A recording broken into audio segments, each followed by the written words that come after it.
চাইলে এই দিনটা অন্যরকম হতে পারতো।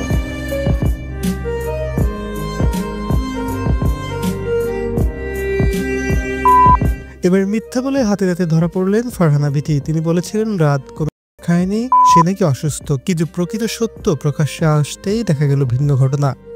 রোগীর মতো রাতকে ওয়াশ করতে দেখা গেছে হসপিটালেরই মধ্যে, এমন একটি ভিডিও সোশ্যাল মিডিয়াতে ভাইরাল হয়েছে।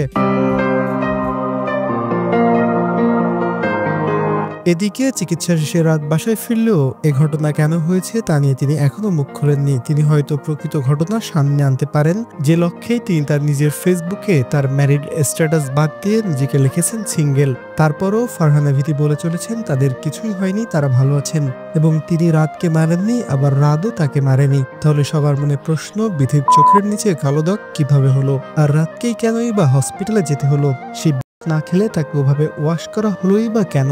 এছাড়া রাত ফেসবুকে ডিভোর্স লিখলো, এর কারণ কি হতে পারে? এটা নিয়ে অবশ্য কোনো কথা বলেননি ফারহানা বিথি, যদিও তিনি বলেছেন এটা তাদের পারিবারিক সমস্যা, তারা দ্রুতই এর সমাধান করবেন।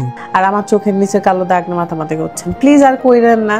এটা মারামারি করার জন্য হয় নাই, বা সে হসপিটালে গেছে এইটার জন্য না যে সে কিছু খেয়েছে বা কিছু সামথিং, এরকম কিছু না।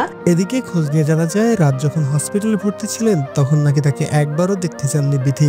এতেই বোঝা যাচ্ছে তাদের মধ্যে ব্যাপক দ্বন্দ্বের সৃষ্টি হয়েছে। শুধুমাত্র এক ভাইরাল হওয়া ভিডিওতে দেখা যায় স্মৃতি তার মাকে নিয়ে রাতকে হসপিটালে দেখতে গেছে। এছাড়া তিনি হসপিটালে যে কয়দিন ছিলেন তার সঙ্গে ছিল তার বন্ধু বান্ধব, তার পরিবার অর্থাৎ বিথি এবং বিথির পরিবারের কাউকেই হসপিটালে রাতকে দেখতে যেতে দেখা যায়নি। তো ভিউয়ার্স, স্কুল লাইফে প্রেম করে বিয়ে করা এই দম্পতির সংসারে হঠাৎ এমন ভাঙন নিয়ে তোমাদের অভিমত কি জানিয়ে দাও কমেন্ট করে।